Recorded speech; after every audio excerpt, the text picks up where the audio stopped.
Title belts to Hall of Fame. Doug and Tommy carved the name. Fists of fury and hearts of gold. Every story, every fight retold. Tales of glory, laughter, cry. Tennessee warriors with hearts open wide.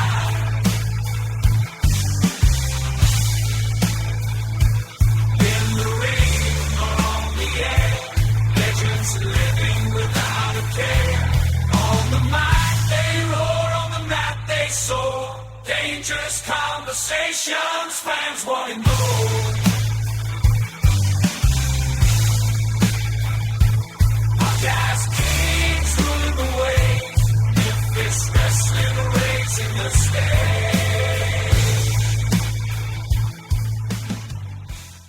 Hey everybody, welcome back to another episode of Dangerous Conversations with Dangerous Doug Gilbert and Wildfire Tommy Rich. And guys, we've made it. It is our Christmas special. And we had a lot of fun with the Thanksgiving special. I know you guys enjoy Thanksgiving. How do you guys enjoy Christmas? Are you fans? Oh, yes, sir. Hey, this weekend I was in Sandy Hook, West Virginia, which the Dangerous Conversation gives us a good plug. We had a good turnout, and Santa Claus was there, man. I mean, we had a real good weekend up there at Sandy Hook, Kentucky, man. It was a really nice weekend.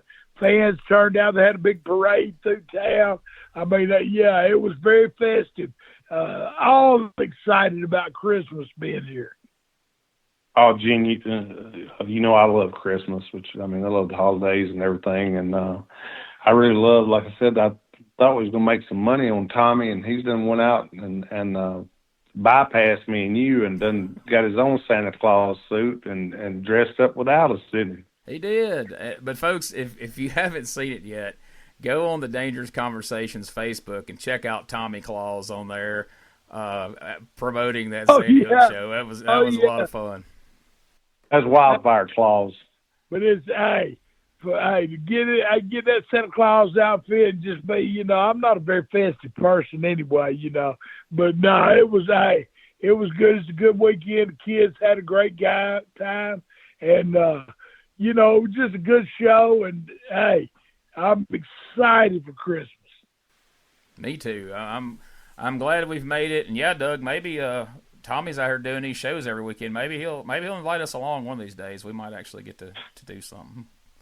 Hey, Tommy's hustling now. Hey, well, Gene, now that you said that, we've got an invitation to Sistersville, West Virginia. Doug said he wouldn't fly over West Virginia again. Now, so you called him out, Gene. I didn't even have to do it. and actually, Gene, he's not. Tommy's telling the truth. He called me earlier and said, "Would you wrestle in Sistersville, West Virginia?" So the guys would like to book me and you there. And I said, "Man, you've got to be playing with me." And he said, "No." And he said, "Really, would you go?" And I said, "Man," I said I would never go back to West Virginia. I said, "Now you're saying go back to the same town." Tommy had a good line. He said, "Well, you got to remember, Doug." He said, "That's been so long ago, everybody's probably dead that was there then." He said, "But then again, the guy that was in jail with us, he'll probably be the mayor now." And I said, "Well, you're probably right." But anyway, so now that is on the horizon. And I just told him, I said, "We'll have to think on this one." You heard it first, people. Hey, and you know, Richie runs that Wildfire Championship Wrestling. He asked me, he's the one that asked me about if Doug would go there. And I said, "What?" I said, "You heard him say he wouldn't even fly over West Virginia." And I said, "But I'll ask him." I said, "We're doing a show tonight." And I said, "I'll ask him." And it wasn't 5 minutes, Doug, he called me. And I said, "Well," I said, "I got a question for you." I said, "Would you rather?" But Doug never did give me a yes or no, though. He just said, you know, he talked about it. And so we ain't committed yet. But maybe we'd like to be back in old Sistersville, West Virginia. That might be one of those deals, Gene, where if I even do consider going, you'd have to go. I got. Oh, yeah. yeah. Well, I hope you go, because I got a feeling Tommy would stick me in a dark Patriot mask and try to trot me out there and tell everybody the Dark Patriot's back. Not only is the Memphis Mafia back, but the Dark Patriot's back. He's just fatter than he ever was. I don't know about that now. Well, you hadn't seen me recently, but no, we breaking news: Memphis Mafia Tour 2025 might be coming to Sistersville, West Virginia. If you want to see it, go on the Facebook page and let us That's where know. the gangsters started. That's where the legend started. That's right. There in Sistersville, West Virginia. Yeah. Well, you tell that promoter they got to have bail money ready if they're booking you there. You're going to have to double your fee to have bail money just to make sure. Shoot, I think for me to go, there's going to have to be a helicopter sitting on top of the building. Yeah. Oh, yeah. It was that. Yeah, that's a bad time. But hey, if it was to happen, it'd be a heck of a time. Well, you know, Tommy, there is one other alternative besides putting me in a Dark Patriot mask. If we can't get Dangerous Doug Gilbert to team with you in West Virginia, we might be able to get Rick Jones to show up and tag with you if we ask nicely. Hey, now that Rick Jones, I think he was over. I think that's who I should have worked as more, Rick Jones. I don't think that's just been once or twice. But you know what? The funniest thing, I saw that picture, and I remember one of the guys saying, "Doug, do you not want to be use your own name tonight?" I said, "Well, what do y'all have wrote down?" And they said, "Well, we have Rick Jones, which it was supposed to be Rick Jones against this guy." I said, "No, Rick Jones sounds good," and so that's where Rick Jones come about. I should have just called Tommy Rick James, shouldn't I? We'd have a heck of a tag team. I was being say Rick Jones. I never, but I like the story. Yeah, I ain't heard that one yet. See, Dougie's got stories. I mean, like when I first started in the business, you know, it went back to, I mean, I knew my dad and Eddie Marlin were friends. And Tommy Gilbert and Eddie Marlin was the tag team champions, you know, in Memphis. And so I used to go on wrestling trips with them. And so I knew Tommy, and then I met shoot Dougie. Eddie was going to Louisville, Kentucky, taking pictures, and Doug was, he wasn't even 11 years old probably. So that's how far we go back. I mean, and it's so cool, the revelations and stuff.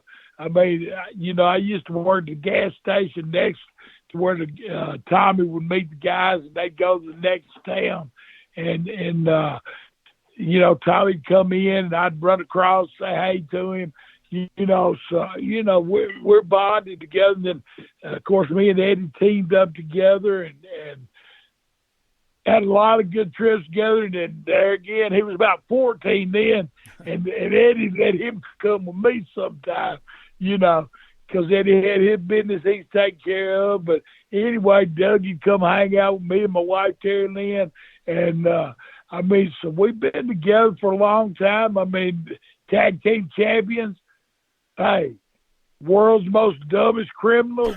And now I'm on the podcast. With y'all. So, hey, man, it's all been chilly, man. Gene, everything's cool. And like we always say, rate, review, and subscribe, whatever platform you're listening on.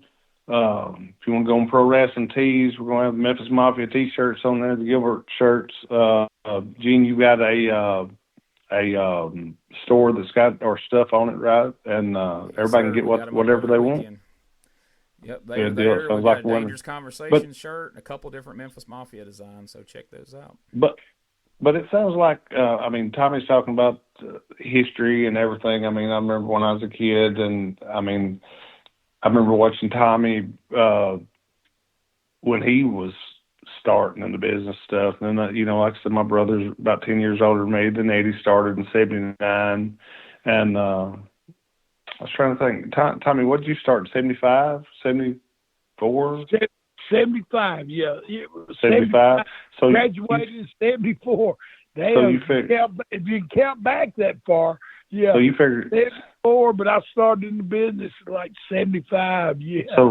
So you figure I was like 5 years old, and I was watching Tommy. Then you go on up to 79, and Eddie graduated and he started. And then, like Tommy said, he was with my dad, with Eddie Marlin and Jerry Jarrett and my dad and the history there. And then you go to 79 and my brother, he started. And, and like Tommy says, things come in full circles. I mean, it wound up when he left Georgia and come back here, him and Eddie wound up being partners and they had a great run and everything. And that was great. I got to watch all that and hang out with him. Like Tommy said, I'd spend a lot of the summer with him and his wife, Terry, and I had a great time with that. And they was always really good to me. And what the funny thing, I mean, and the age is not so much difference between all of us, but it's like, I was like a kid compared to them and everything. But I mean, it's like, my brother, Tommy, his wife, like they raised me like I was a kid, but I mean, they, everything, we had great times and everything. I mean, people wouldn't imagine. My wife might have raised him like a kid, but when he come to me, he was kind of on his own. Yeah. Well, I might let him be a little more grown up than he should have been. Yeah, I think to say I might not have been me out more than once over that. Yeah, I was fixing to say it might not have been the perfect raising, but my brother and Tommy done a pretty fair job, I think. But you talking about some great times on the road, Gene. One night we was coming into, which there's 100 stories, but one night, just off the top of my head, we was coming into Memphis. It was on a Friday night, getting ready for them to do TV Saturday morning. Like Tommy said, I was 14, and I don't guess this had anything to do with it. I was just driving, but they was both having a beer. And had a lot to do with it. But I was driving, and each of them was having a beer. Just we was all three talking and everything. And all of a sudden, blue lights. Well, still, I don't care what state you're in. You had to be 16 years old to have a driver's license, and I was 14. So the cop walks up to the car, shines a light in the car, and he shines it at me and says, "Give me your driver's license." I said, "I don't have any." And he said, "Well, are they revoked?" I said, No, sir, I don't have any driver's license. And he said, "How old are you?" And I told him how old I was. But that's in the days like we've talked about before in Tennessee, Kentucky, Indiana. But let him finish that whole story, though. He ain't finishing the whole story. We riding. Now, Eddie's probably, I couldn't have been, Eddie could have been more than 18 or 19. But he's driving one of them nice plush, back in the day, Chrysler 5th New Yorkers that was plushed out, It was as nice as a Cadillac. And Eddie's in the back. He's had a few beers. And I'm in front. I've had a few beers. And the policeman walks up to the door. And, Doug is big now. But back then, he, little 14-year-old boy on the steering wheel. That don't work too good either. And but anyway, we told him he knew. Doug said, told him something, and then he looked in and checked us out, and he said this was one of the remarks, Gene. I remember when I told him I didn't have no license. He said he shined the light to Tommy, and Tommy was sitting in the passenger side, and Eddie was sitting in the back. And he shined the light at Eddie, shined the light at Tommy. He said, "Tommy Rich." And Tommy said, "Yeah." And so he said, and he shined a light at Eddie, and he said, "Eddie Gilbert." And Eddie shook his head, and he said, "I tell you what, if I do what I should do, y'all won't be on TV in the morning, will you?" And that's the exact words. And he said, "Now I want to ask y'all too." And he's talking to Tommy and Eddie. He said, "Why have y'all got him driving?" And they both said, "Well, we've had a couple beers." And they said, "He's 14 years old. I'd rather one of y'all drive than him drive."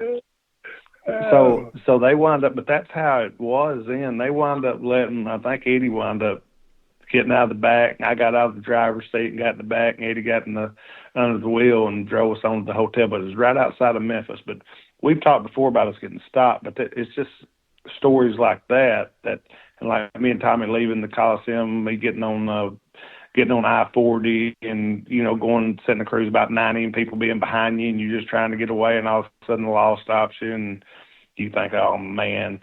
And then they come up and, give them your license sometimes. Sometimes you didn't, but it wasn't never it wasn't ever any trouble. I mean, that's probably the difference between those days and these days, which these days, if it was watched like it was then, and like I said, 7 out of every 10 homes in Memphis, and I mean, even Louisville, Evansville, Nashville, I mean, everywhere, it was just so strong. The TV was so strong. People will never realize how strong that TV was. And it goes like that. I mean, that's back during territory times too. Back. I mean, it's like back in Tennessee, they had 3 territories. They had that Knoxville in. They had Nick Goulas. They had this, and then you had that guy Eddie Graham in Florida. I mean, shoot in Texas. I don't know how many promotions there was there. You probably know more of that, Dougie, than I do. There was. Well, Gene, as far as Texas, big as far as we call territories, there's 3, right? There's the Blanchards, the Von Erichs, and where was the other one? But before I've talked about it. Amarillo, the Funks. Why am I forgetting that? And I should have said that first, but you had the Funks, you had the Von Erichs, and you had the Blanchards. And that was 3. You had Paul Bosch. You had Paul Bosch that ran Houston. That's right. You did have Paul Bosch in Houston. I mean, when you mentioned Mr. Barnett, you missed Paul Bosch. He was a good man and just very respected. Yes, sir. And guys, we've got a lot of great wrestling cards from Christmas past to talk about, and I know you guys, we've talked about it here before. Wrestling on holidays, especially Thanksgiving, like we talked about before, and Christmas, is always, well, I guess maybe not so much nowadays, but back in the territory days was a really big deal, right? And some really great drawing cards. Oh yeah, I mean, it was all nostalgic back then. I mean, that's them was the big years. I'm gonna tell you what, Gene. You know what I remember a whole lot about those years, as far as after I got started and everything. When I was a kid, I just remember I loved having Christmas and being around my family, and then getting to go to a show that night, like when I was a kid before I started working and everything. And I'd get to see all the guys and see Tommy, and I mean all the rest of the guys I really looked up to. But and then after I got started, but even before this, I noticed that Tommy got a lot of presents. Eddie got a lot of presents. My dad got a lot of presents. And I'm not talking about at home. I'm talking about the matches. Right. And but then I noticed after I started wrestling, then actually I finally got a lot of presents. But it was Christmas was, it wasn't about just getting stuff from people, but it was the fans. It was like we're talking about the territory days and everything, and like USWA, CWA, and all that, the territories here and territories in Georgia, all around the United States. But all the guys, like at that point, before it was the national TV and everything, it was your local stars. I mean, it was your local. Like when my wife went with me to Japan, she's went 2 or 3 times now, but she said, it's not like y'all are wrestlers over here. She said, it's more like y'all are movie stars. Well, that kind of hit me in a different way when she said that to me, but it was because people brought us presents. Like in Japan, they'd bring me a present, and they would bring her a present. And it made me think, when you're saying on here about the Christmas stuff and me watching Tommy and my brother and people bringing them presents like they was part of their family and everything. But I mean, they loved them so much and everything. But I mean, it was Christmas presents, and Tommy's one of the only people that I know that's got a birthday in about 8 months out of every year. Have you ever known anybody else like that, Gene? I haven't. That's that's and I got to thinking about that. If that's so, if you got 8 birthdays a year, what do they say? A dog's got like every 1 year it's 5 years older or something, or a human's life. What's that saying, Gene? And it's something like that. 5 to 1 or 7 to 1 or something like that. It's a ratio. So Tommy had something like a dog's life in those. Yes, but the Christmas shows, and you go into that, going back, but like, and at first they started doing a Christmas show night, because they knew everybody had Christmas and did their dinners and everything, but then they seen, God, soon as these people open them gills up and eat their dinner, they ready to go get out of the house and go to see some. But it would be like grandmama, granddaddy, their kids, and their grandkids. I mean, it was a family. It was a ritual or whatever the word is. But I mean, it was just, it's unreal. I mean, we were so blessed that folks would turn out like that to see it. And then we got too blessed because they said, dang, we can do that on Christmas Day too. We'll have a Christmas Day show and then a Christmas night show. And the same with Thanksgiving, they did the same thing. But, hey, thank God for the wrestling fans, and thank all of y'all for tuning in, and keep following us and share with your friends. But, yeah, we're so blessed, man. Got Christmas coming in, and just want to wish everybody a Merry Christmas. But the Christmas shows, yeah, it was, I mean, wrestling's a lot different now. It ain't like when Doug is talking about, or Doug, and going back though. I mean, it was like you'd see 3 generations, 3 families, grandparents, the kids, and the grandkids, and now you don't have that. I mean, it's so that part of the business, man, hey, we're so blessed.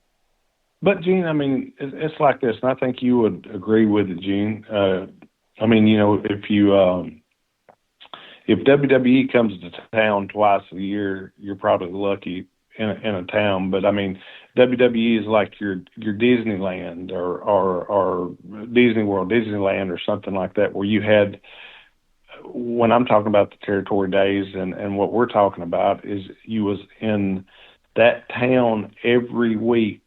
52 weeks a year, right? I mean, you're in Memphis that many times, plus you're doing TV, so you might as well say you're there 104. I mean, you're doing TV and working, say, in the Mid-South Coliseum, which everybody's got their thing, I mean, like if you worked up north, it was Madison Square Garden. If you worked in Memphis, it was Mid-South Coliseum. If you worked in Louisville, it was the Louisville Gardens. If you worked like in Boston, it was the Boston Gardens. It was everybody had their venues that they thought that they liked more than not, and everything. But I mean, we can talk about anywhere. Tommy's been everywhere, and I haven't been everywhere, but I've been close to everywhere. I've been some places I probably shouldn't have been.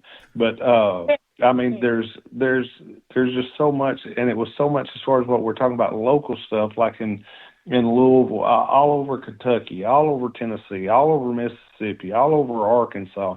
When you went there in those days and up to the national TV, you was their local stars. Just like I was saying, my wife said it about when I carried Japan with me, how the people like treat you different.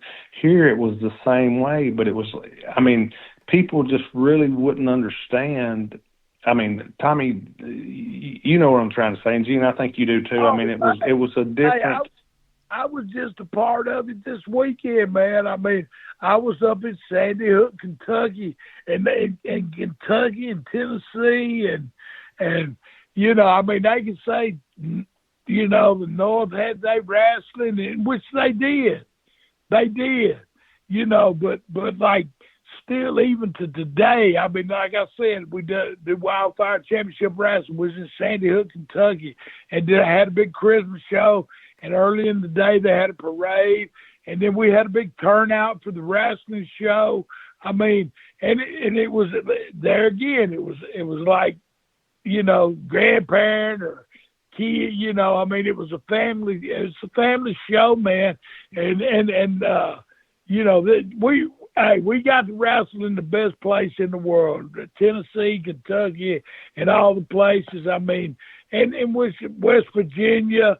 I mean, but we wrestled in all them towns. I mean, I never went up north a whole lot, but in the South, I was in Continental and the southern towns. I never went down for Eddie Graham. I never did that gig.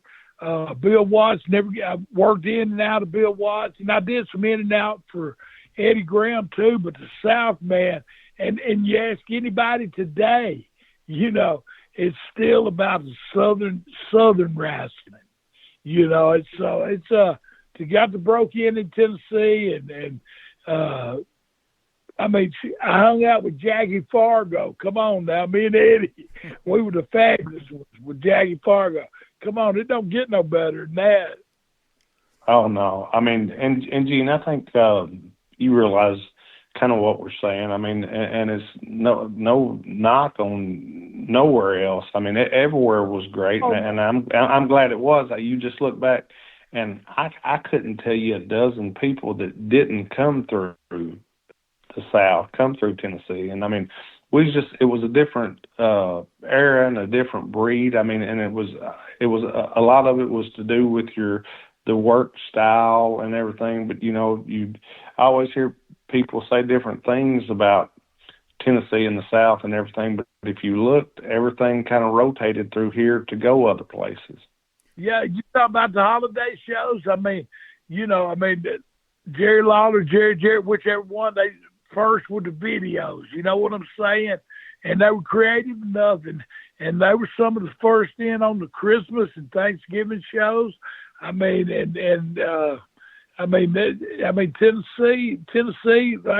it bred a lot of good talent, or it brought a lot of good talent through here, came through Tennessee. And Gene, I was lucky enough to break in here and was blessed to got to work through the guys that come in.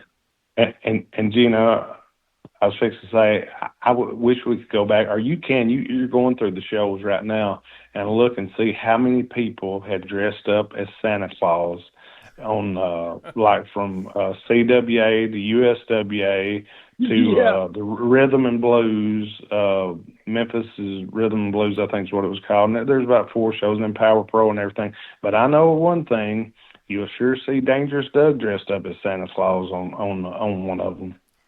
Yes, and I'm gonna tell you the thing about the thing about that, Gene, was that beard.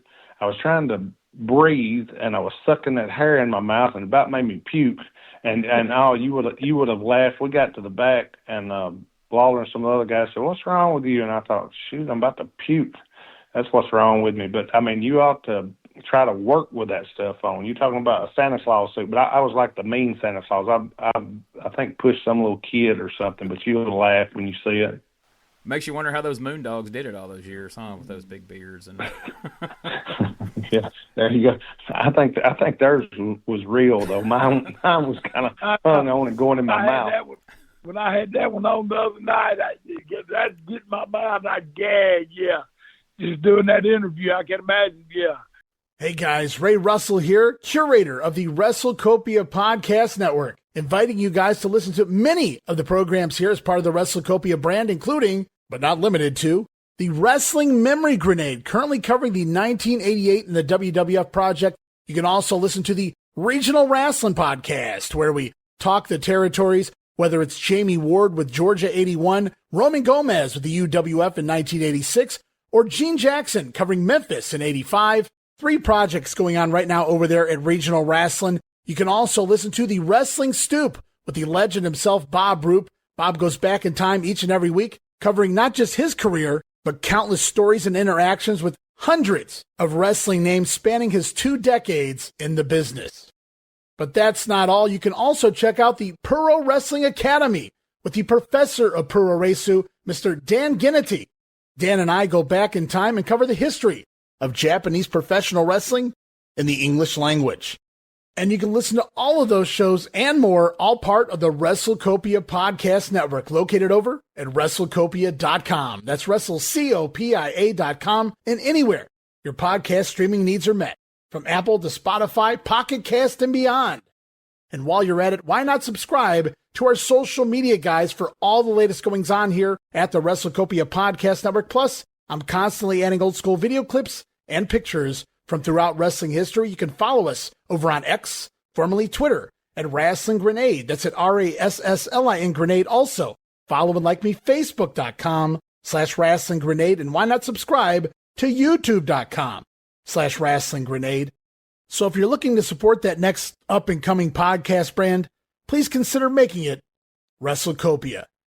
So let me run this by you real quick before we move on, and you can either tell me I'm onto something or I'm way off base. But As far as like the Christmas shows, Christmas is all about, spending time with your family and all that. And, wrestling fans were at those shows, like you said, 52 weeks a year. They're at the wrestling shows. They're there. They're watching you guys. They had, sections of the arena they sat in. Like you could be in the ring and look out there and see, is Ethel over in her section, or is, Joe where he usually is. And really, those wrestling fans with each other and the wrestlers, you've got extended family that you probably don't see 3-4 times a year, or just at maybe Christmas, Thanksgiving, and maybe 4th of July. Those people were hanging out together every week, so it was kind of fitting that you all spend a holiday together, because you're spending the whole year together anyway. It's kind of like you're one big, extended family to some degree, right? You know what, Gene? That's exactly right, and people would not believe it. I mean, and like for the longest, Tommy was a good guy, and he was so accessible to everybody. Now me, it wasn't not being accessible. Just I was always a heel most of the time, and I thought it was better not to be around the people and everything. And then certain times during mine and Tommy's run, we would work against different guys, and they would kind of swap us around. And like Tommy tell me, come on, let's go out here and sign pictures and take pictures and everything. And I'd listen to him, and I'd wind up going. But you can ask him. It'd be sometimes it'd be like pulling teeth. I swear to God, I think the same. It'd be like pulling the tooth from him. But your first statement though, you said you was a heel most of the time. Yeah. You see that, and that's the difference in the business now and the business then. And the heels the bad guys should have got paid more money, because of course in the beginning we didn't even know nothing about selling no pictures. But when that part started, the heels should have got a little extra kickback because we was out doing what we was doing. I get that point, but see the way the business was back then, like Doug is saying, if you was a heel or a bad guy, it's like cowboys and Indians. There's a good guy and there's a bad guy. I mean, and ain't no in between. And the heels now, I mean, hell, everybody goes out and tries to sell a picture. I understand it because it's marketing. I understand it, but we didn't even know nothing about marketing back then. That was just our business. If you was a good guy, and you go out. We wasn't even selling pictures. We was shaking hands, kissing babies, and doing whatever, signing a piece of paper, whatever it was. But you didn't see none of them bad boys doing that, because that was the nature of our business. But you're talking about, Gene, what got me, and it really got me to seeing things, which I mean, I knew it, but the only thing then when you get in the middle of it, like Tommy say, come on, and we'd go out, and then, man, we did great on gimmicks, and he'd say, see, I told you. But then you would meet people, and man, I met some, and have still to this day got some great friends in Louisville. I've got some great friends in Memphis that I just met from wrestling, and I mean, wound up being friends with them, which I mean, and the fans were all great, but I actually met some great people that have been lifelong friends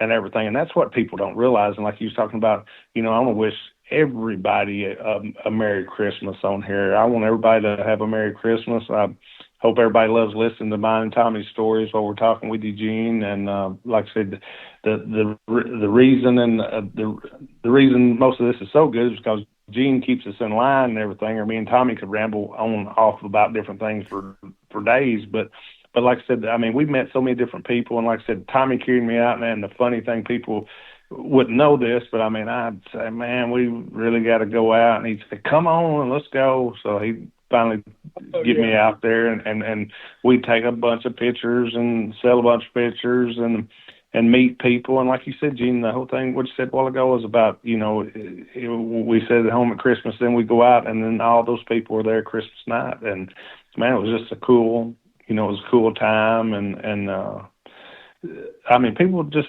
I swear, you need to watch some of the videos, and I think that kind of shows you what I'm talking about. But it's just it's a time that's hard to describe, that that everybody, like I said, or like you said earlier, Gene, that you kind of know people and you know where people sit, and you look and you see people and kind of see the same ones. And then, I mean, you know, when the business is good and when business is better, and sometimes when it's not as good. But I mean, we had great times, and I mean, as far as on the roads, great stories to tell, and I mean, in the buildings, great as far as matches. We can go over matches, and I know we're fixing to do that in a minute. But man, you talk about, like I said, we just want to make sure, myself, Tommy, you also, Jen, I know y'all want everybody to have a Merry Christmas and a Happy New Year and everything. And man, we appreciate everybody listening to us.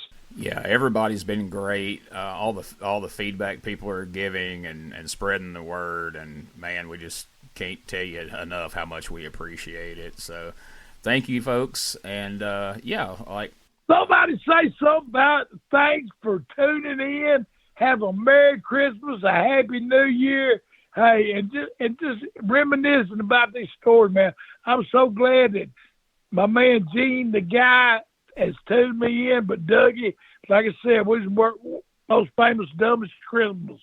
So, you know, to be on here and getting to tell those stories, and then Gene asking questions that brings back old memories and stuff. You know, I'm getting to be an old man now, so going down memory lane, man, it's really good. And we really appreciate y'all that love it to tune in. Tell your friends about it. Share it. Whatever you got to do, get us on that page. And like we said, Gene, which I know you got this and you'll go over it at the end of the show and everything, but I think February 1st we're going to be in Arkansas. I think March, I haven't got my book right in front of me, but I think March, either the first Friday or second Friday in March, I think we're going to be in Henderson and somewhere around Nashville on that night before. But I'll get those down for you, and we'll plug those before it gets that time. Absolutely, we're going to get that in and make sure everybody knows where to come see the Memphis Mafia. And you know, in May we'll be in Philadelphia, and I'm going to try to do something at least every month with the Memphis Mafia. I think that'd be a good deal. Man, yeah, that's going to be a big one in Philadelphia. We're going to be talking a lot about that in the coming weeks, and we're going to try to figure out who this mystery partner that Shane Douglas is bringing for y'all. Team Extreme going to be coming after the Memphis Mafia. We got to get to the bottom of that. But I know who he is, but I can't tell you. Well, kayfabe, take it easy. We don't know. It's a mystery. Yeah, I was going to say, he knows more than me then. I don't think Dougie cares or I care. No. You know, we're just ready to get some Shane Douglas. I want a piece of him anyway. He's got a smart mouth on him, that Shane Douglas. Oh, I was up there with him at CW. He got an attitude. Yeah. Yeah, I think my brother taught him about everything he knew, but not everything my brother knew. Oh, no wonder he's a smart ass then. Okay. There you go. Yeah. Well, if that's where he gets it from, he's good at what he does.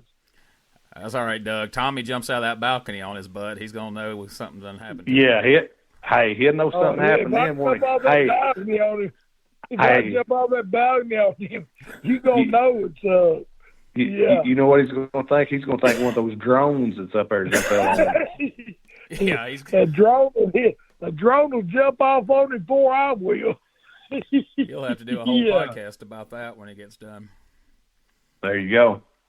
Well, all right, guys, we're going to go back to Christmas Day, 1980, CWA, at the fairgrounds in Nashville, Tennessee.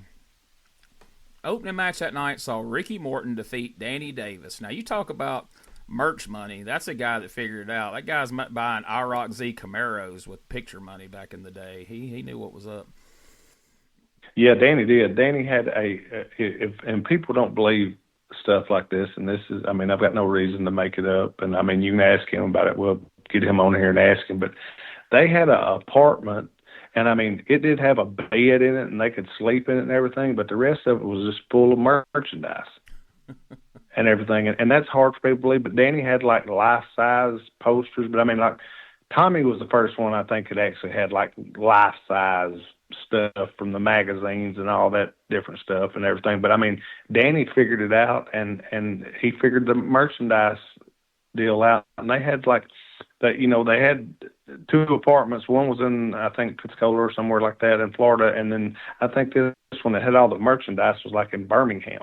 But I mean, they had a little apartment, like a little fishy efficiency apartment, but it was just full of merchandise. I mean, and people would not believe that, and that is the truth. And like I said, we'll get Danny on here and let him tell you about it, and he can tell you more than I can. But I remember hearing that and then going by one day, and I thought, my goodness, look, this guy is really freaking got it figured out.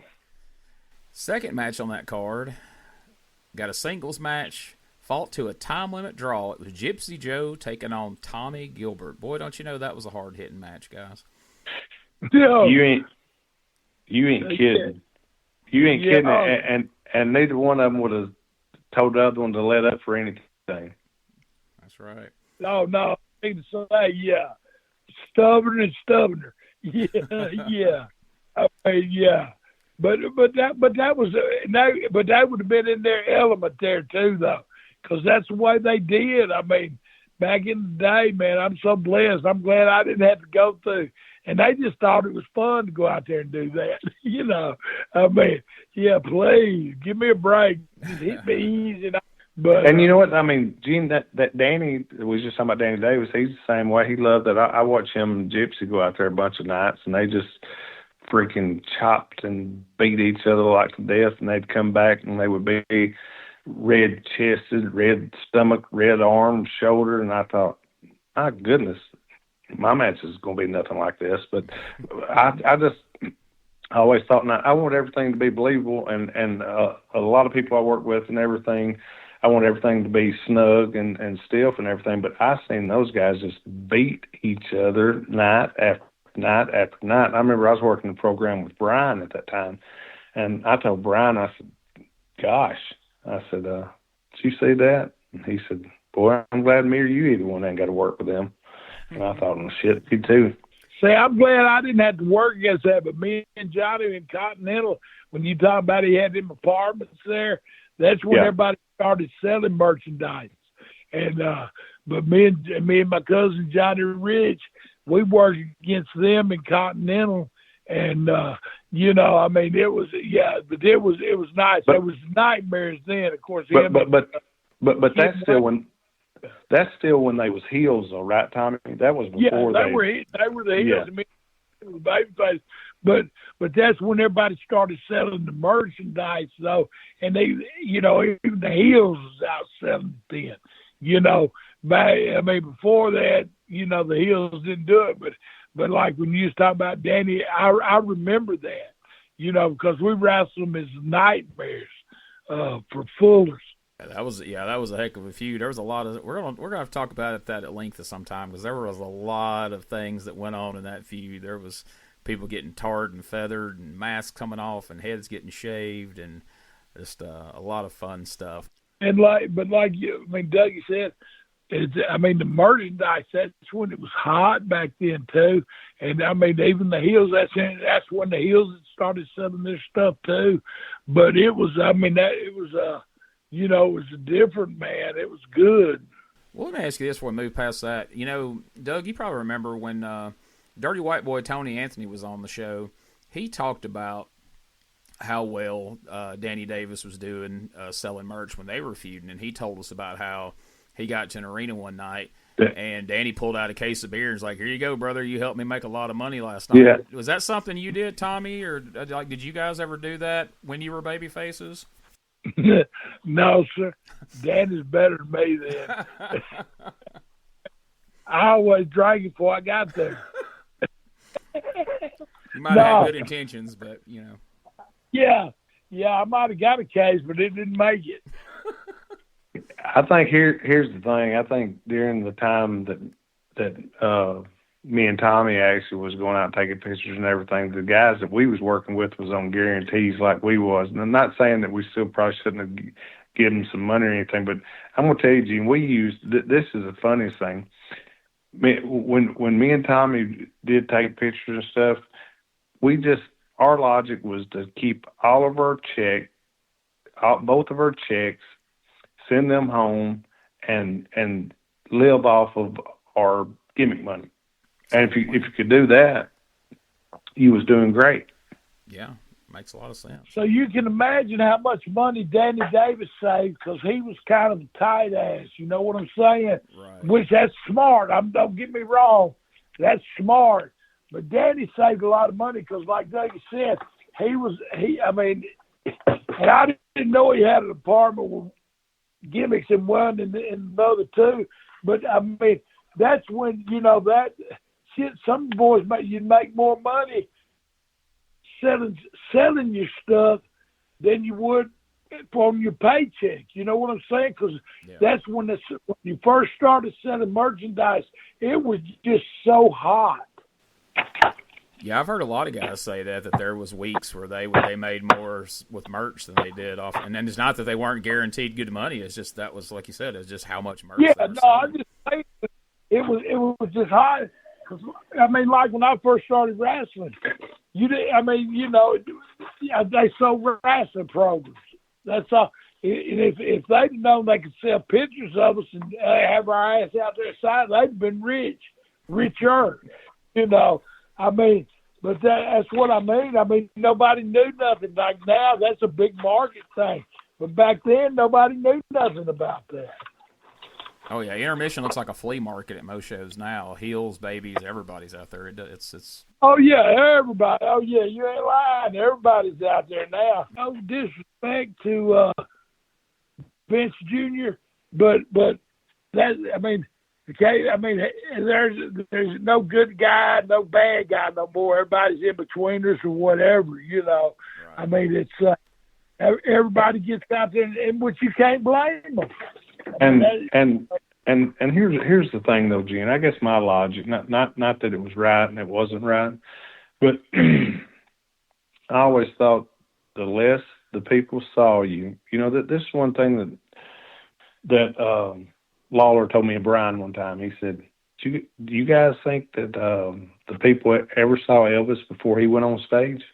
And I mean, just think of that for a minute. Now, what we're saying is, I'm not saying all this logic of mine or what I've heard from different people was right, but just in my head was the less people saw you, the more you meant. Except, when they saw you in the ring, if they didn't get a chance to see you, except when you was going to the ring, you was in the ring, and you was working, and you was on TV, if that was their only access, not that you was better than everybody else, but you, I don't know how you would say this, but you needed to be better than everybody else. You know what I'm saying? You wanted to be the biggest star that you could be without being a prick, but you know what I mean. Yeah, and to me, it means something when you come through the curtain.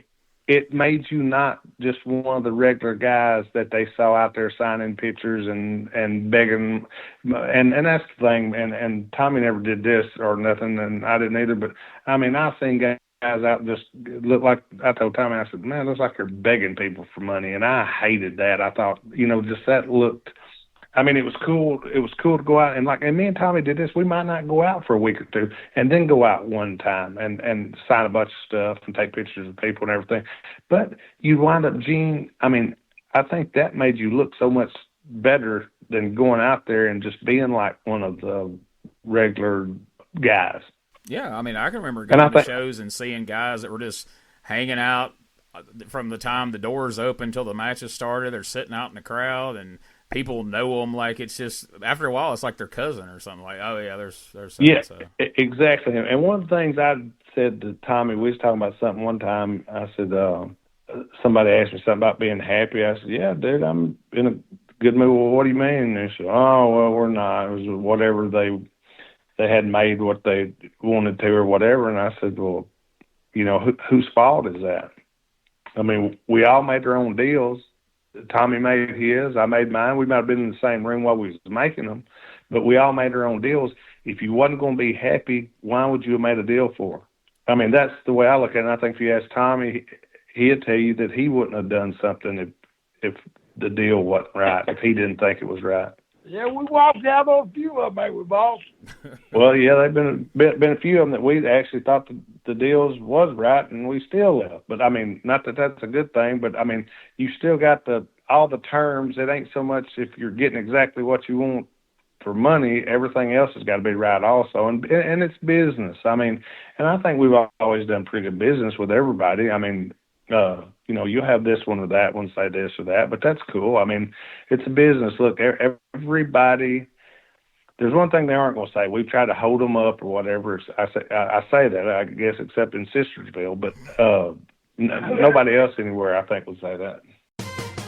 Hey everybody, Gene Jackson here, inviting you to check out the Retro Wrestling Review, where each week I'm joined by some great co-hosts who help me review classic episodes of USWA Championship Wrestling, and right now we are doing week-by-week reviews of 1993. But we don't just do reviews, sometimes we get a chance to interview some of the people who were there and lived it, plus do watch-alongs. It's a lot of fun, so check out new episodes that drop every Wednesday at WrestleCopia.com. And to find links to everything associated to the podcast, you can go to uswapodcast.com.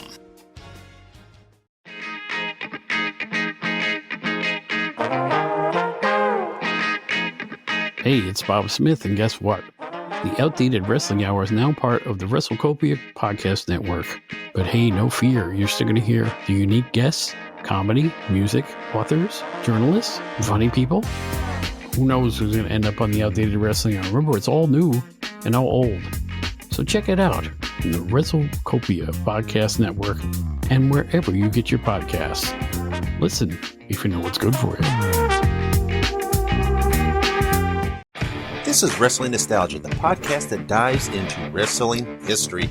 Hey, wrestling fans, I'm Dave Dynasty, and if you enjoy podcasts that are knowledgeable and history-driven, then Wrestling Nostalgia is for you. With great guests and fun interviews, there are over 200 episodes in our archives. We chat with several first-time guests and often cover topics not discussed on other podcasts.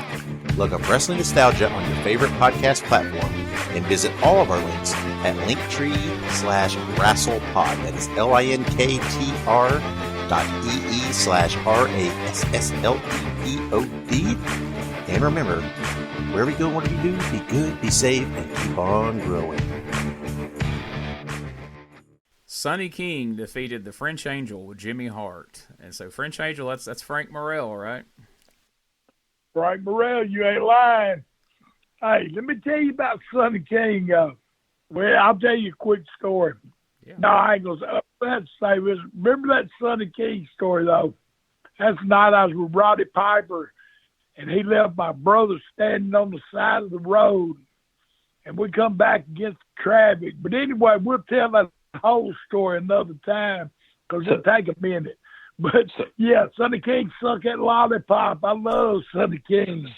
Sonny was the one that got stabbed behind the Louisville Gardens, right, Gene? Yes, absolutely. Yeah. Wild story. And then Frank, the thing about the French Angel, Frank Morrell, he rode with me a lot of places and everything with me and Tommy, and he was my golf teacher, and that come back to haunt him one day.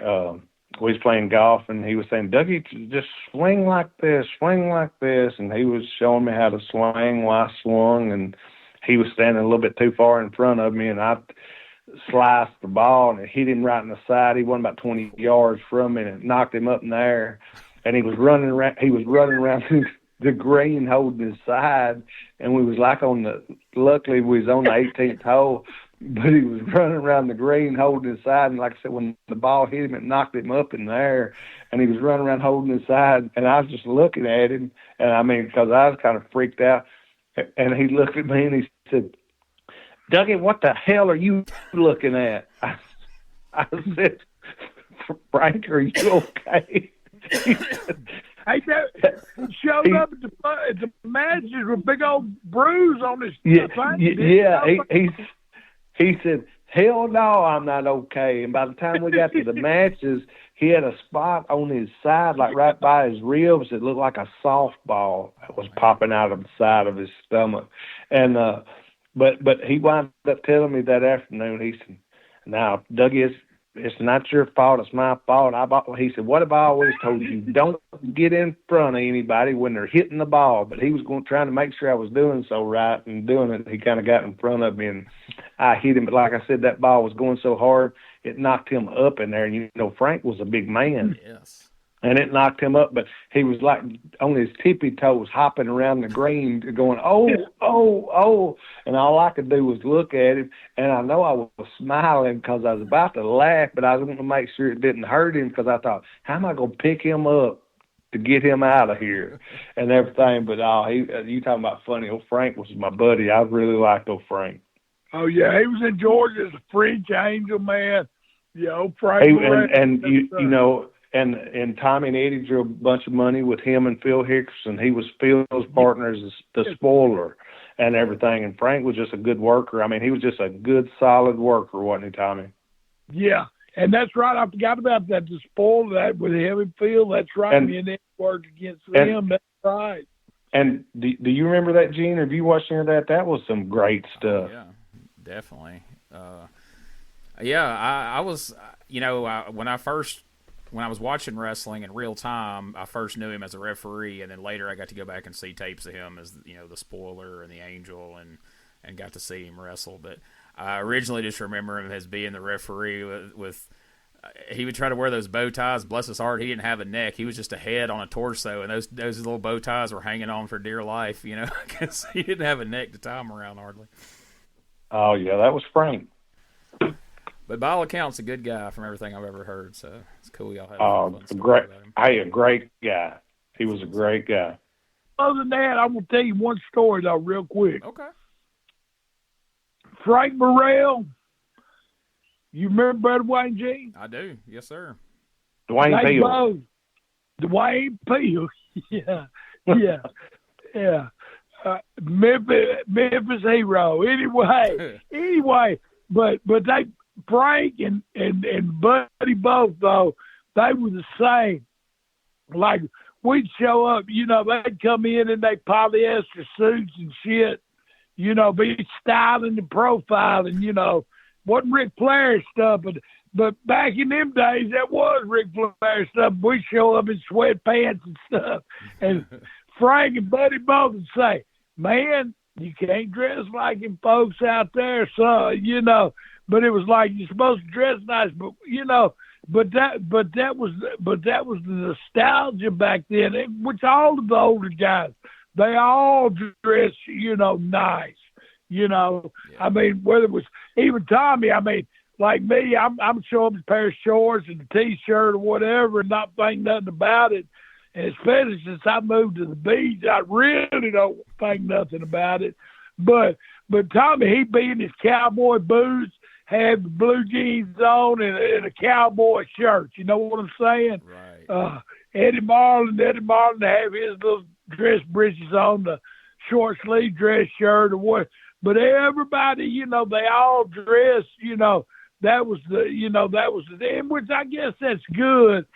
I mean, but back then, yeah, I just remember that about Frank. He always dressed sharp. And so did Buddy Wayne, too, though. Buddy Wayne to tell you quick, you show him at one of his shows, and you wasn't dressed, you was underdressed for him. He'd tell you real quick, not that you gave a shit, but he'd tell you real quick that, hey, you need to dress a little better than that,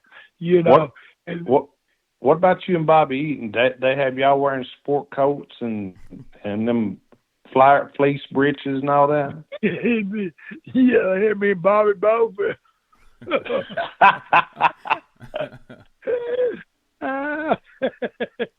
Had y'all in fleece breeches and some pony beers, didn't they? So, yeah, pony beers. God, me in Tupelo, Mississippi. Jerry told me, he said, you need to gain some weight. He said, drink beer and eat cheese. I started drinking. So yeah, you ain't got to work no way. Just drink beer and eat cheese. You just ain't nothing about working now. Damn, Gene, that's a hell of a trainer there, ain't it? Yeah. Hey, I started. Hey, me and Bobby Eaton started out leaving from Nashville, Tennessee, going to Tupelo, Mississippi. I think it's 240 miles, maybe, or whatever it was. And we started out drinking an 8-pack apiece. By the time that stuff was over, making Tupelo, Mississippi, we were splitting a case apiece. That's 6 8-pack. Yeah. Oh, yeah. So we was really on that weight gaining thing, you know. But, yeah, it was just different back then, yeah. But I mean, think about that, Gene. Think you're talking about Tommy. You're talking about Bobby Eaton. I mean, you're talking about people like Dennis Condrey, Phil Hickerson. Listen to all those guys that I'm talking about that can freaking work with anybody and draw money and tear the houses down. I mean, that's just the names that you're going over is just amazing. Yeah, some of the best to ever do it. You mentioned Bobby Eaton, so this match here, Bill Dundee and Coco Ware defeated Bobby Eaton and Jimmy Hart, actually in a tag team match here. I'm sure we had something that led to this on Christmas night, Jimmy having to get in the ring, but I'm sure. Yeah, I'm sure you had something that led to it. Probably somebody didn't show up or they done fired somebody, probably, right, Tommy? Yeah. Or they might have had some kind of angle worked into it, but it was, that's back in the Christmas shows. You made everybody happy. Good baby face finishes. Yeah, so I don't remember the match, but I can imagine Jimmy and Bobby being together had to be a hell of a match. Check out, you're talking about send them home happy. Check out this main event, y'all. In the main event, Tommy Rich pinned Tojo Yamamoto. What a way to end the show. See, I told you it was a good, entertaining night. Yeah. So that was the main event. Hey, I bet you there was some selling going on that night for Tommy. Yeah. He grabbed his eye. I'd hit him in the bed and he'd grab his eye.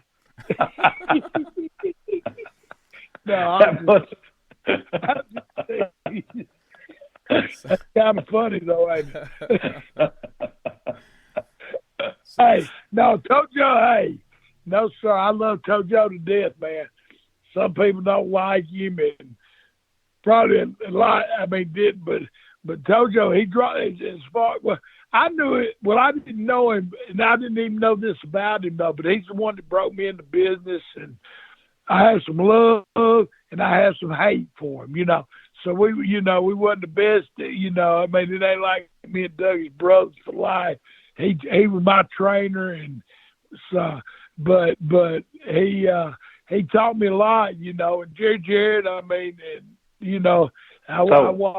used to go and see, you know, and of course Tojo and Jared was teamed together, and Jerry would sell, and Tojo come in and do stuff, and but you know, it was a good education. He taught me a lot. He took me to that guy. He taught me how to make pepper steak. And he took me to the rice store, to the Japanese store. I bought a rice cooker, and he got me a 25-pound bag of rice. You know how long a 25-pound of rice lasts?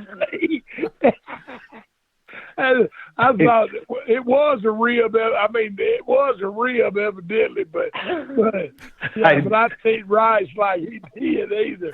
But I got the rice cooker. The shit was good. Don't get me wrong, but I didn't eat it like that. Hey, Gene, what have we learned on here tonight? Tojo was like Mr. Miyagi, and Tommy was like the Karate Kid. Yeah, no shit. Yeah.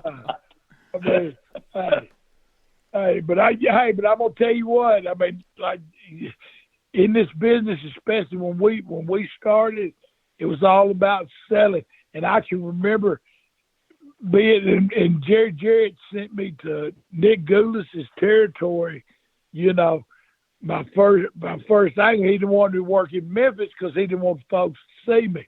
And so him and Nick they were partners or whatever they was. But anyway, me and Tojo went to Birmingham, Alabama, and worked against the Carl von Steiger, and I think it was Otto von Heller.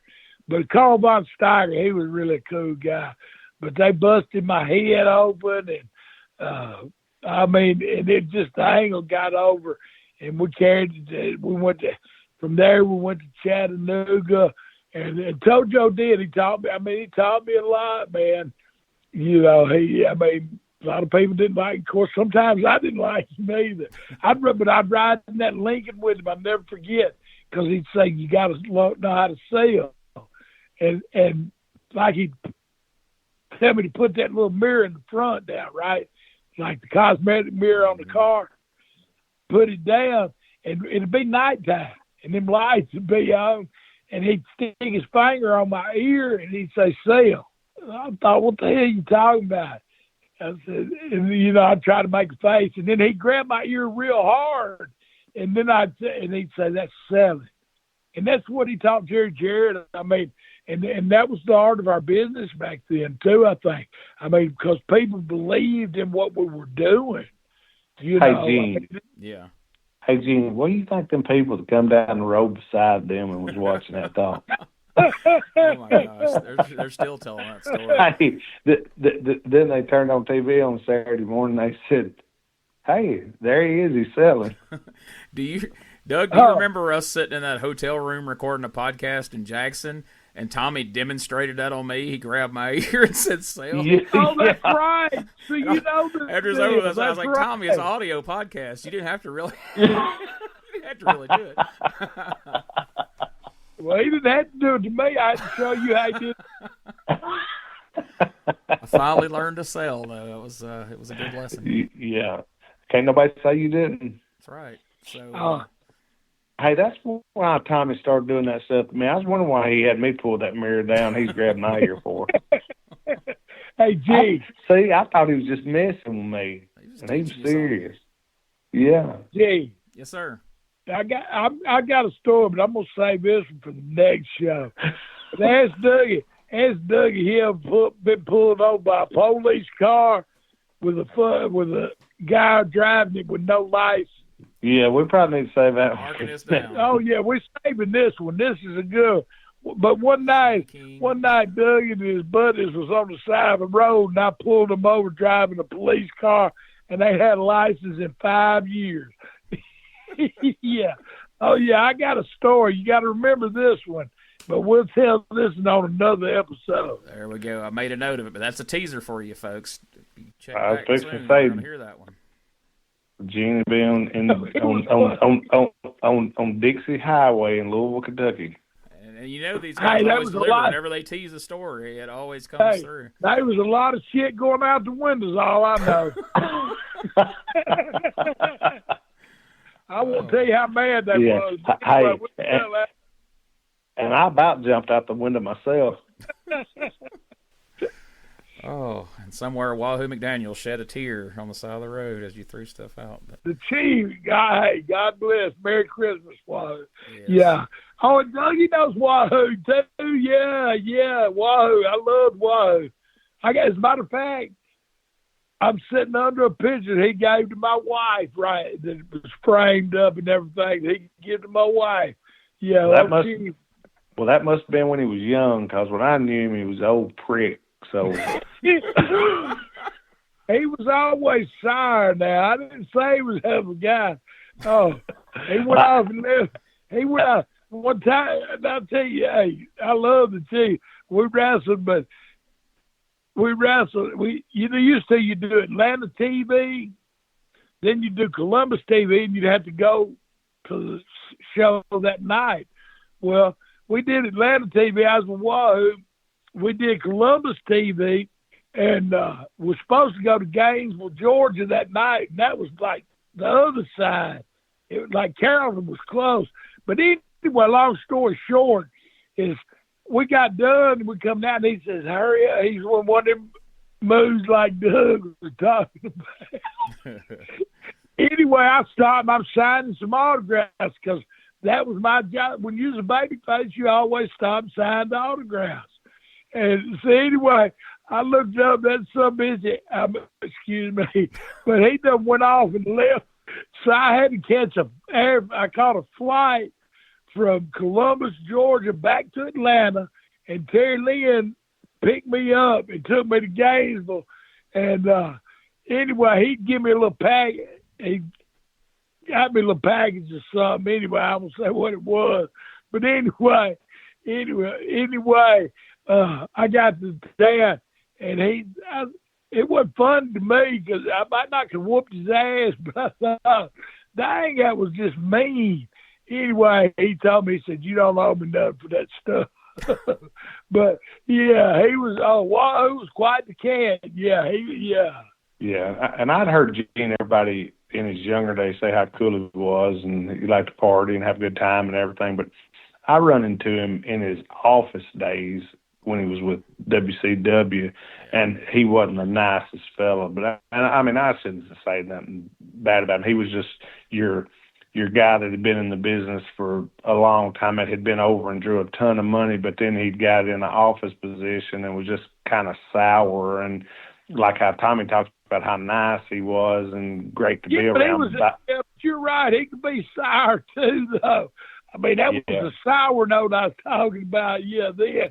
I mean, just when I was around him, it just seemed like he was always sour. I thought, man, how can everybody talk so good about this guy? But I mean, he got older too, and too, like, I mean, as far as in the business then, you know, it was so much politics as far as the booker, and they were scared the booker was fixing to be fired, and if the booker was fired, he wouldn't have had a job. And I understand that, but I'd heard everybody tell all the cool stories, so I thought I'd get around him and he'd be real cool, but he wasn't kind of like that with anybody at that point.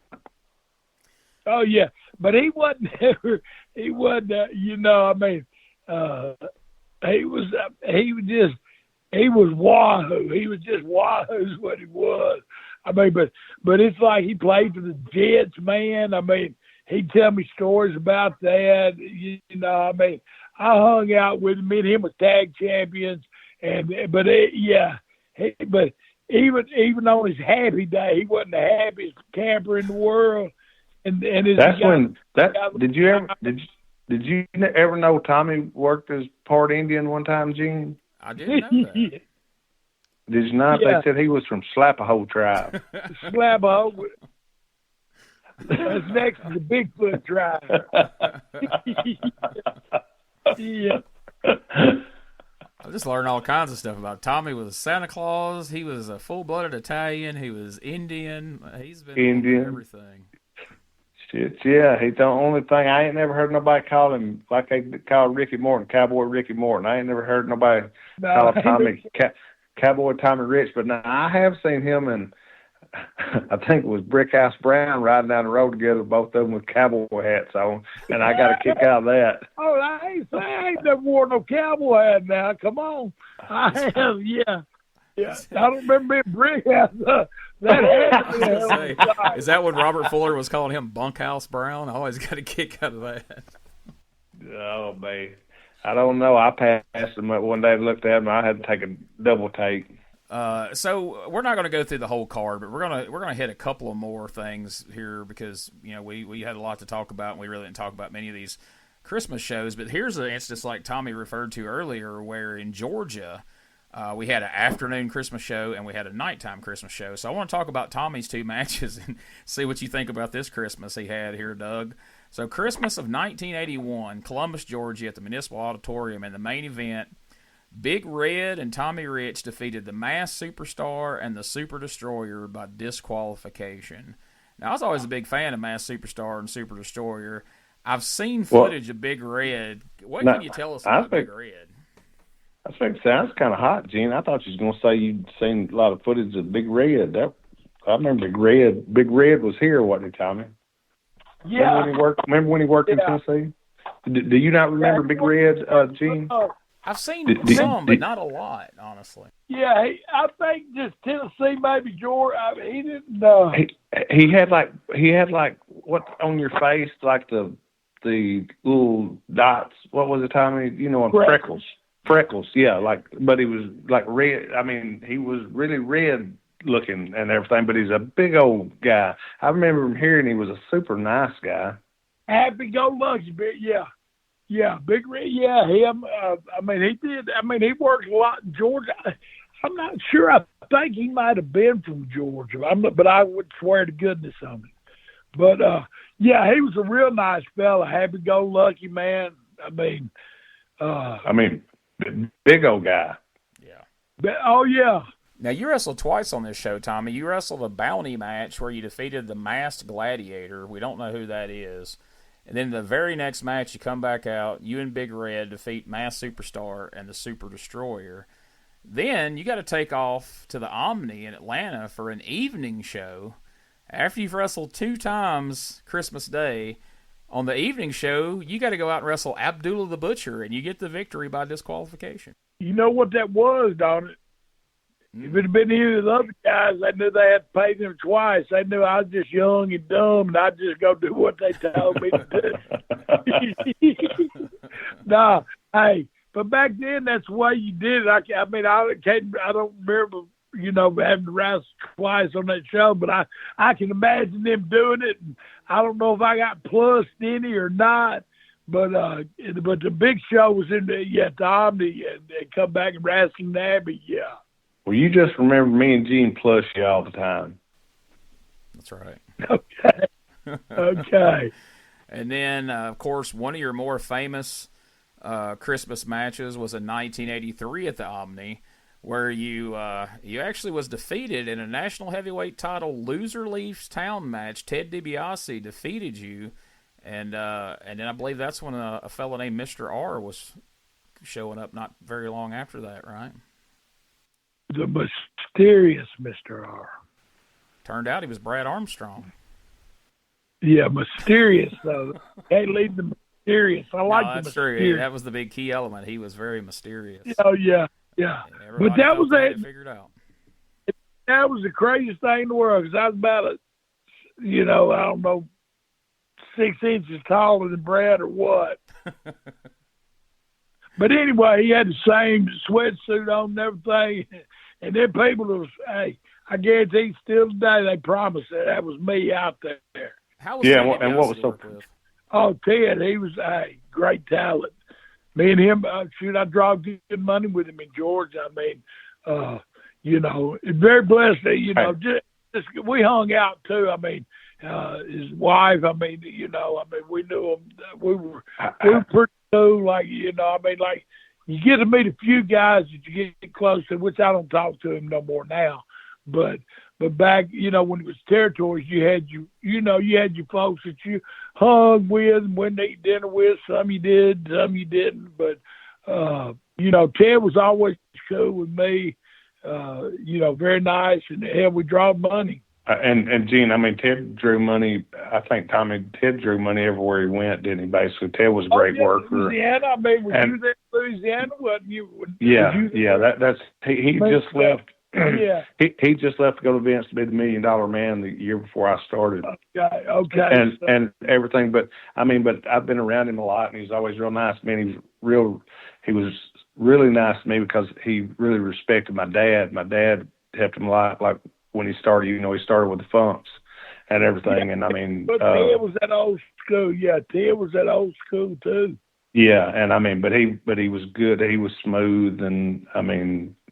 He was a good guy. Actually, me and my wife saw him at the airport, him and his wife, about last year, and I talked to him a little bit, and he was telling me stories about my dad and stuff, and I thought that was really cool. And he's one of those guys that drew well as both a babyface and a heel at different times in his career, equally well. Oh, yeah. I mean, like Tommy starting out young and everything as far as just being a babyface for a good long time. I think when Teddy first started, he was just a babyface for a good long time. Yeah. So let's cover a couple of Christmas shows here with Doug. Let's jump ahead. Christmas of 1993 at the TV5 Studios, an episode of USWA Championship Wrestling. Dave Brown and Corey Macklin on the call. We had a tag team match with Doug and his brother Eddie. They've got Tony Adams in their corner. They defeated T.D. Steele and Tony Williams. I walked by a guy like 10 times in Jackson that I didn't know until later that night, right before it was over with, was Tony Williams. I had no idea it was him until like right before we left. Did you guys see Tony there in Jackson?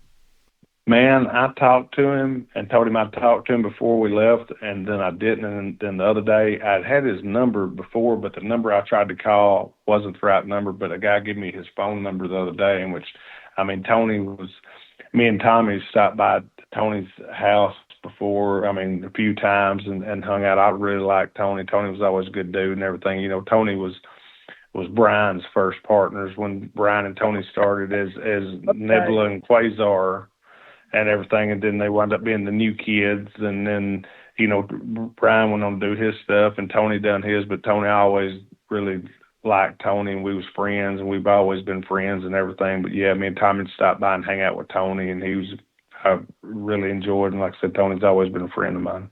Tony was a talented guy, and I always felt like he came along too soon, that if he would have came a few years later when height wasn't such a big deal, when smaller guys started getting used more, that he probably would have had a heck of a career, because he was really talented. It was just at that time they just weren't doing a lot with guys. Well, his height. Yeah, he was a really, really good worker. Yeah. Yeah, and he could. Really good. And I'm gonna tell you one of the things that people don't look at. Go look at some of his Power Pro stuff when he was Kid Wicked. That was cool gimmick, and it fit him good and everything. And I mean, but Tony was he had a good attitude. He didn't care. It didn't whatever you wanted him to do. He didn't care. He didn't have no ego. I mean, as far as whatever you needed. I mean, he kept his mouth shut. He listened. Anything. I mean, he was a good dude. He's still a good dude. And then we jump ahead 4 years to 1997, Christmas Day, Music City Wrestling in Nashville, of course, for Mr. Burt Prentice. And Dangerous Doug Gilbert defeats Dirty Dutch Mantell by disqualification. A couple other big matches on that show. Street Fight, Rex King defeated Stephen Dunn. JC Ice defeats Terry Golden. Mo defeated Billy Travis. Wolfie D beats Flash Flanagan. How was it working with Dutch Mantell in '97, Doug? Man, Dutch was always fine with me, and I mean, just going over that line. That sounds like a good card to me that Bert had there, and everything. But no, Dutch was always really good with me. Which you could watch a dozen different of Dutch's matches and kind of see what he liked to do and didn't like to do, or wasn't going to do, rather. But, I mean, I like Dutch. Dutch always worked hard, I mean, as far as with me. And, I mean, I think Tommy would probably say the same. And no, I ain't going to say damn the same thing. He wouldn't let me out of the dressing room one night. Oh, yeah. He held Tommy hostage one night. But other than that, I think Tommy would say he worked hard and everything. I was there. I seen him hold Tommy hostage that night and everything. I was a young kid. I wasn't sure what the hell was going on that night in the Nashville Fairgrounds in the dressing room. But Dutch made his stand. He stood up against the door and said, "Tommy, you're not leaving." And Tommy picked his bag up and looked at him and said, "You better get the hell out from in front of that door." And Dutch jumped out in front of the door pretty quick. Well, but that goes back. That goes back, and it wasn't really Dutch's fault. I mean, he was. I guess Dutch was booking. But Pat Malone, nobody know who Pat Malone is, but he was a badass man back in the day. He was. They called him the Red Shadow, wasn't it? Green Shadow. That's right. He wrestled as Green Shadow. And Jerry Jarrett always told me, sign autographs. Anyway, Pat Malone sent me to the dressing room, and I wasn't going to argue with him. He was old and mean. And I went in the dressing room, and anyway, something was said. But anyway, that was, but no, as far as working and everything, that's really cool. But we did have one disagreement. I was getting out of that dressing room. But I was thinking I'd be in the lead, though. I knew that. The funniest thing, though, I think Dutch was Jarrett was letting Dutch book a little bit at the time, Gene, and but Tommy and Eddie was in the main event against somebody in one of the programs. I think it was when they was working with PYT, probably with Coco and Norvell. Yep.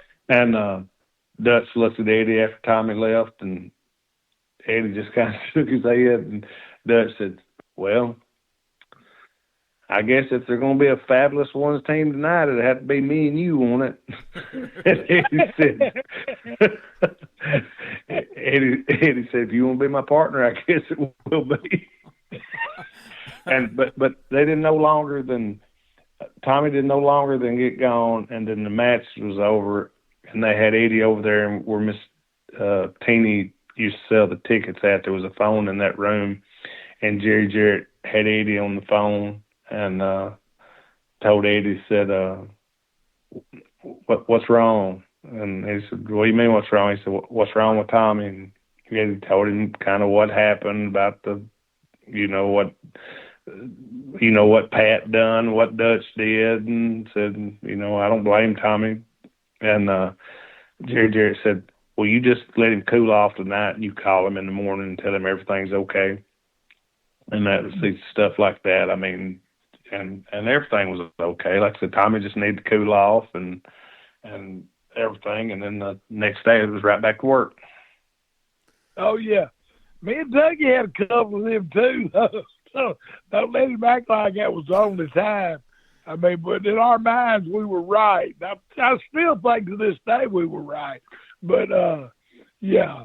It just was the business, the nature of the business back then. You worked 7 days a week, and I was living in Atlanta, and sometimes you don't get to go home for a minute, and you get ready to go home, and then it don't take a lot to trigger you, And so, but anyway, yeah, that was mine and Dutch's run in.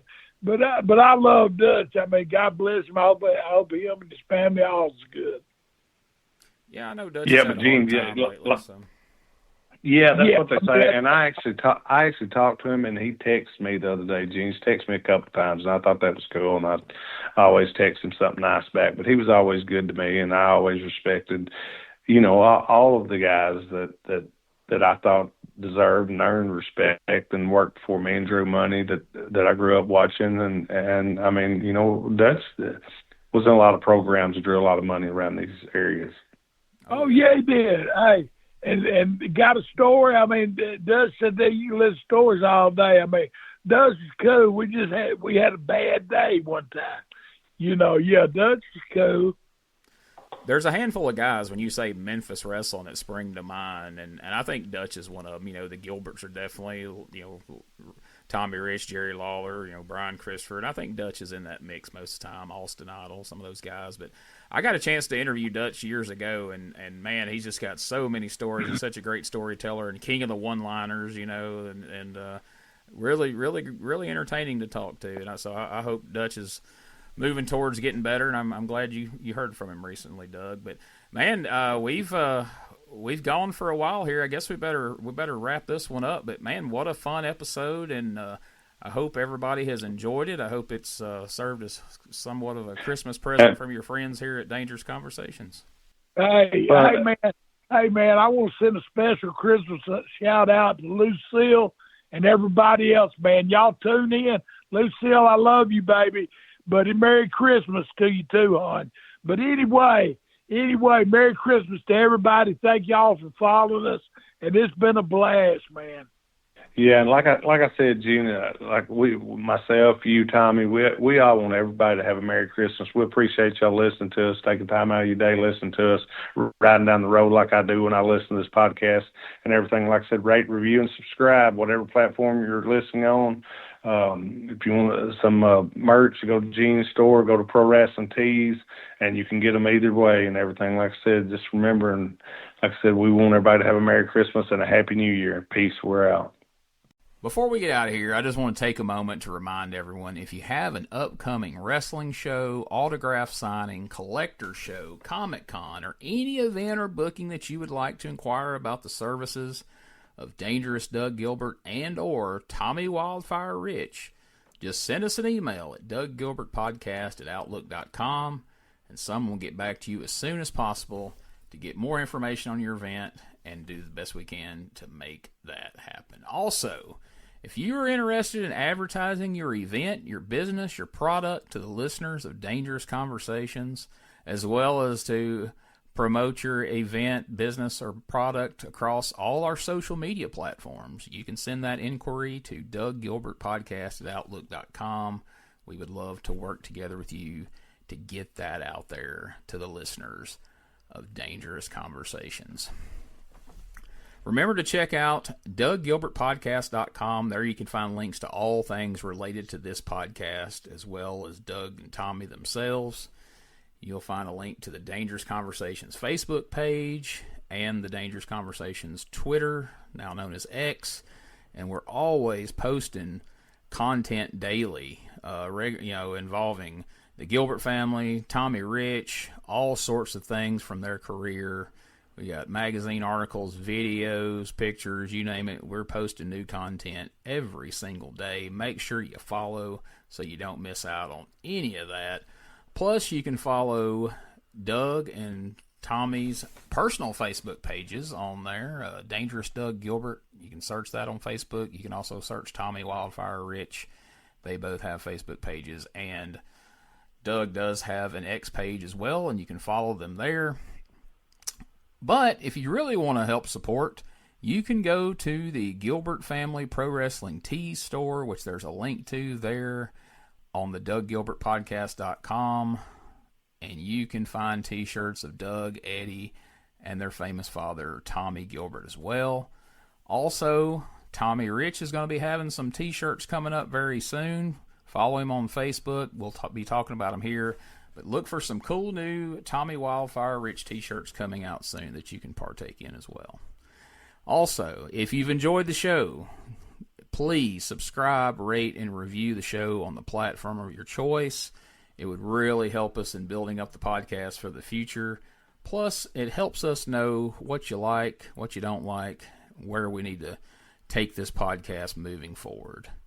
Also, if you want to see a whole bunch of matches, promos, and angles, a lot of the ones that you're going to hear us talk about on this very podcast, you can go and subscribe to our YouTube channel, youtube.com/@RetroWrestlingArchive. Of course, it's linked right there at douggilbertpodcast.com, and you will find a ton of matches featuring Eddie Gilbert, Tommy Gilbert, Doug Gilbert, Tommy Wildfire Rich. There's playlists of all them that feature hundreds of matches of each of them. So make sure you go check that out. And not just of them, there are thousands, literally, at this point, of videos from wrestling from across the territory days, you name it. If we don't have the video uploaded to our channel, we at least have organized you a playlist of just about every territory, every show that's out there. You can find it in one convenient location there on YouTube at the Retro Wrestling Archive. Plus, don't forget, you can find all things related to my popular Retro Wrestling Review USWA podcast at uswapodcast.com. And last but certainly not least, we are proud to be a part of the WrestleCopia Podcast Network. Go on over to WrestleCopia.com to check out all the great pro wrestling related podcasts and various content that our friend Ray Russell provides you. You'll be glad you did. So thanks for listening, and we'll catch you next week for another episode of Dangerous Conversations with Dangerous Doug Gilbert and Tommy Wildfire Rich. In the heart of Tennessee, born with pride, Doug and Tommy taking rings in stride. Memphis legends never backing down, wrestling warriors, they wear the crown. USWA, glory in their veins, fighting legends breaking chains. In the squared circle they made their name. Podcast champions, it's their claim to fame. On the mic they rode, on the map they soared. Dangerous conversations, fans wanting more. Podcast kings ruling the waves. Memphis wrestling raising the stage. From title belts to Hall of Fame, Doug and Tommy carved the name. Fists of fury and hearts of gold. Every story, every fight retold. Tales of glory, laughter, crowd. Tennessee warriors with hearts open wide. In the ring or on the air, legends living without a care. On the mic they roar, on the mat they soar. Dangerous conversations, fans wanting more.